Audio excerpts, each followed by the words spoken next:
मित्रों नमस्कार। योग की 8 क्रिया हैं जिनमें पहली और दूसरी सीढ़ी यम और नियम है। यह मनुष्य के व्यवहार से संबंधित है।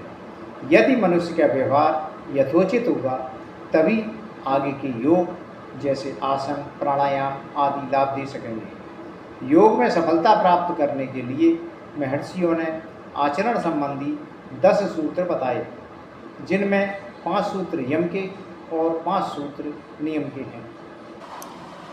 यम के सूत्र 5 हैं, जिनमें पहला है अहिंसा, यानी दूसरों को किसी भी प्रकार का कष्ट न देना ही अहिंसा है, जिसमें शारीरिक और मानसिक कष्ट दोनों ही शामिल हैं। दूसरा सूत्र है सत्य, यानी झूठ बोलकर दूसरों को कोई हानि न पहुंचाना है।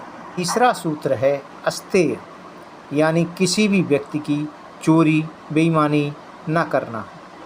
चौथा सूत्र है ब्रह्मचर्य, यानी काम वासना पर नियंत्रण बनाए रखना है। और 5वां सूत्र है अपरिग्रह, किसी दूसरे व्यक्ति से दान आदि न लेना ही अपरिग्रह है। नियम के सूत्र भी 5 हैं, जिसमें पहला है शौच, शरीर से अपवित्र न रहना, अर्थात शरीर सदा शुद्ध रखना।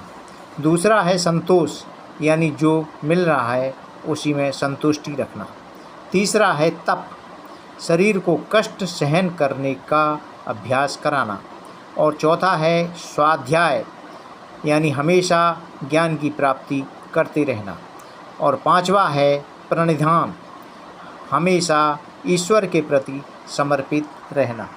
यहाँ यम का उद्देश्य आत्मा पर नियंत्रण करना और नियम का उद्देश्य आत्मा की शुद्धि और उन्नति करना है। इन सूत्रों से मनुष्य का जीवन ऐसे सांचे में ढलता है जिसमें देववृत्तियों का विकास और आसुरी वृत्तियों का विनाश होता जाता है। मनुष्य की मानसिक अवस्था ऐसी होने पर ही योग आसनों का पूरा लाभ मिलने की आशा की जा सकती है।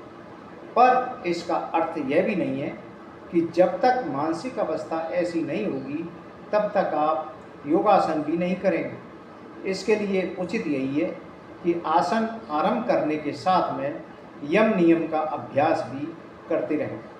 मन और शरीर का संबंध वैज्ञानिक सत्य है, इसलिए दोनों का संस्कार के कार्य में सहयोग करते हुए आगे बढ़ना ही उचित है। तो मेरे मित्रों, मेरी चैनल को लाइक करें, शेयर करें, सब्सक्राइब करें। धन्यवाद।